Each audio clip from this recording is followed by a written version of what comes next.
The next kupu take place in your lovely whare mahara furniture room. The words are tohunga, a skilled expert. Tohunga, tohunga. Wairua, spirit. Wairua, wairua. Whāngai, nurture, feed, foster child. Whāngai, whāngai. Taniwha, monster. Ta-ni-wha, taniwha. After the big furniture party, the lovebirds want to get married.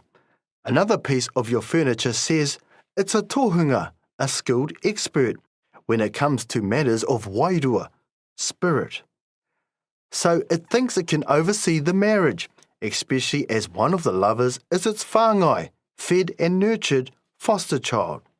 But before the marriage can happen, a horrible taniwha, monster, bursts into the room and eats all the furniture. Oh, where terrible taniwha! So let's recap. A piece of furniture says it's a tohunga in matters of wairua. It's going to marry off its whāngai to another piece of furniture when a horrible taniwha eats them all up. Oh, where? Try consuming these kupu for the next few days.